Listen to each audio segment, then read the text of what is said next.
So let's quickly switch gears now on the program. We'll focus on data privacy, digital rights, and the future of governance in Nigeria. Our guest is the National Commissioner and the CEO of the Nigeria Data Protection Commission, Dr. Vincent Olatunji. Interestingly, today is Data Privacy Day. Thanks so much, Dr. Vincent Olatunji, for joining us tonight. Good evening, and thank you for having me. Good to see you. I'm guessing that there is a global focus for Data Privacy Day, and Nigeria also has its own focus, isn't it? Yes, yes. What would that be?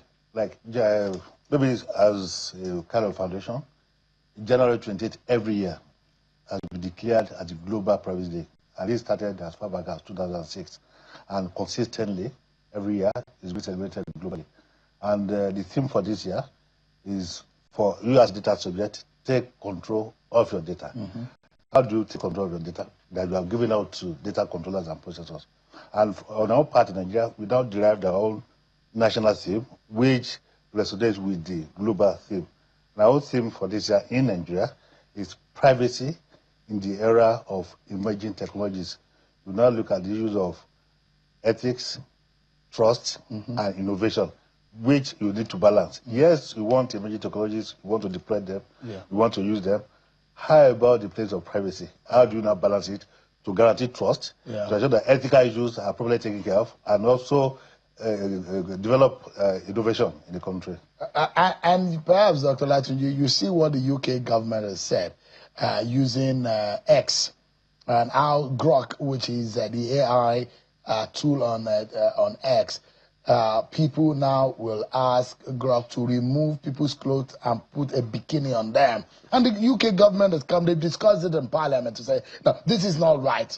People are being now, the naked people on social media. And you see a lot of things that AI is being used for. The question is that, is data, because we've seen data breach in Nigeria, where a commission or an agency of government has said, we had a problem with our data database and all of that. An average Nigerian doesn't trust the Nigerian data system as a safe haven for their own data and privacy. Yes, you may be right.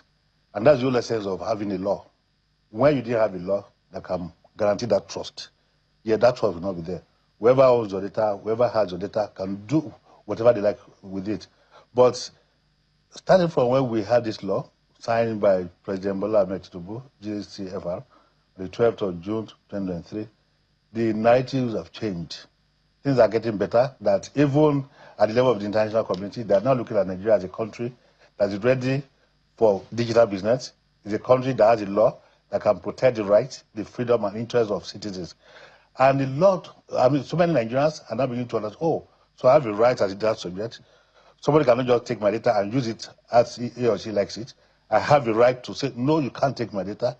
You can't use my data in this manner. And if there's any unauthorized access to my data with you, that organization is in trouble. Because there's a law now that can take care of that. And there's a commission set up by the law that you can report to, and they will take it up with you immediately. So the trust angle is changing gradually.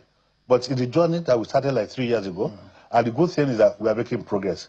The situation now is completely different from the way it was 5, 10 years ago. Yes, we deploy technologies, we use technology, there is no escape from it, that's the truth. But at every point that you go online to do one thing, you are leaving your digital footprint. And we are now holding those who have this data in their custody accountable for every single data that you collect. You are held accountable. And that is what let's hold you accountable. You are the regulator. So let's hold you accountable. Telecom, for example, unsolicited SMS, people marketing to you, and you did not call them, you did not, they will just naturally call your line, send you messages. Is it not breach of your privacy? Our own approach, if I may say, is that we now work with regulators in different sectors to ensure that they put in place appropriate measures to correct this. For instance, we have an MOU that is in the works with NCC that all the MNOs must obey.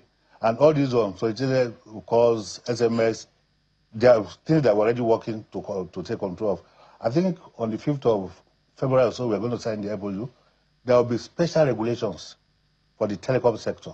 We are doing a lot of things with CBN. we are doing the Lottery Commission, we are doing with SPEDA, a lot of organizations like that. And gradually, we begin to see a change. And even before the regulation comes into place, most of the MLOs in Nigeria are now beginning to say, oh, there's a regulator in data privacy that can hold them accountable. All of them, we've invited them for one thing or the other. And the truth is that things are changing. They are beginning to really sit up as, oh, so somebody can, an organization actually call me to answer for things that are happening in my own ecosystem. And that is the level we are now. But now to position this strategically to ensure that even their own regulator is fully involved in what we are doing. That is why we are having MOU with some of these organizations. So the thing is, are you able to hold government agencies accountable? I mean, the host of Nigeria's biggest data bank, maybe after INEC, had come out to say, we had a problem. There is a breach in our database. Did you hold them accountable, Dr. Olatunji? Absolutely, absolutely. If you mention any organization in Nigeria that such a thing, where such a thing happened, I will not invite them or involve them or engage them. I can't remember anyone that such a thing happened that we do hold them accountable. I'm asking specifically now. Yes, be specific. I don't really know the organization you are talking NDPC. about. Okay, yes. NDPC. There was the report about data breach within their system. Did you hold them accountable? Absolutely. When we got that report, what we did was to write the commission, and we actually sat with them for like 4 hours. The DG, the entire management, to properly review their data processing activities, their technical measures, their organizational measures. And a lot of things that we discovered, not actual data breach. I will tell you that categorically. Not actually. There are just maybe gaps here and there, which we are fixed already. It may interest you that their staff share is about 4,000. We are about to embody them for Virtual Privacy Academy, where all the staff, even their security, their engagement, will be involved in knowing, creating awareness about data privacy and protection. Now they have a DPO, which they never had before. A lot of things that really... Who is a DPO? Data Protection Officer. Who as oversees, prescribed by the Data Protection Act the Data Protection Law of 20... Now they have. In fact, we are at the level of now having DPOs in all the states of the Federation for NDPC. The thing is, whatever happened then, to us, it wasn't a breach. There are some gaps which they needed to address. So are you saying that Nigerian data, the data of Nigerian citizens is safe with NDPC? Absolutely. You can categorically say. I can say that anywhere. Is ironclad, double ensured? Because of the kind of measures that they put in place. One, they are technical measures, and they really, really stepped up. We were in France, I think about a month ago, with some of the officials and some of the people working with them. We know what they have done. And in terms of training for their staff, in terms of even their privacy policies, a lot of things that you could do before, now at NDPC you can't do them anymore. Because of the kind of collaboration they have with them, telling them what to do and the right things to put in place. So what about the foreign media enterprises, the Facebook, the Twitter, the Instagram? They've got a lot on our data. And what are you doing? In other clients, in the US and in some other countries, they cannot operate without a strict adherence to government regulations. But in Nigeria, it doesn't look like that's the case. It is like that. In Nigeria as of today, there is no tech giant or social media platform that can operate in Nigeria without adhering to the provisions of the law. I can say that to you anywhere. And the truth is you have checked them for them, data privacy and citizens, data protection and digital rights of citizens? Absolutely. There are some of them that we have actually investigated. There are some of them that we investigated. These are the gaps that we have identified. The thing is, we don't really make noise about our activities, especially in the area of investigations.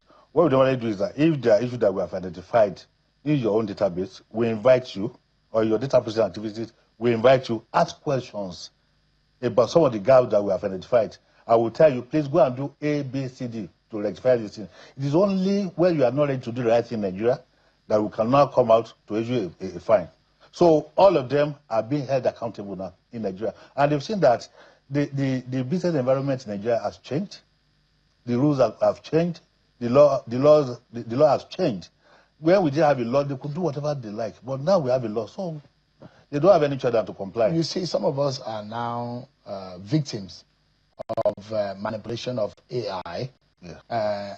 And I've lost count. And I've petitioned the EFCC, petitioned the NSA's office, IG, and petitioned every security agency. Because what has happened to me is that people had used my image and my video, manipulated it to tell people to come and invest in things I don't know anything about. Buy a product, sell sugarcane, and come and invest in every kind of thing. And I don't know anything about it. And the question is that people, faces, trusted people, are now victims of what right do I have? How do I protect myself?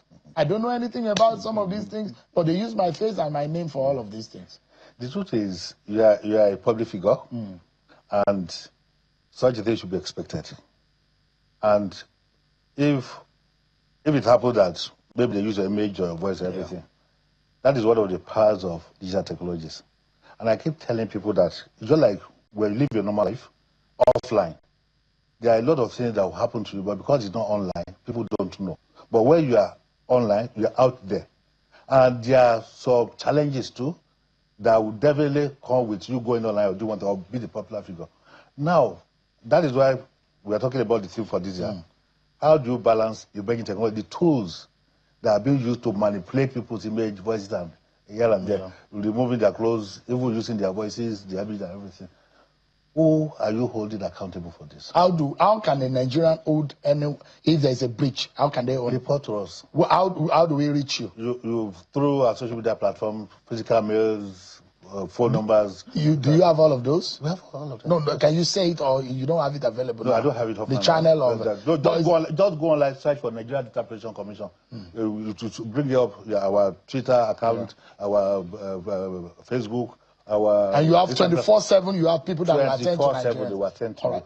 I mean, it's interesting. Dr. Vincent Olatunji, thank you. The EFCC a few days ago was even saying that people should be wary of how they book online hotels and airlines, to the extent that you are booking a ticket, but they are fraudulent sites who are posing as booking.com and all these booking sites. Is that bad? Things people are using. That's why when you go online to doing business or purchase or whatever, you have to be very careful. You have to study the URL.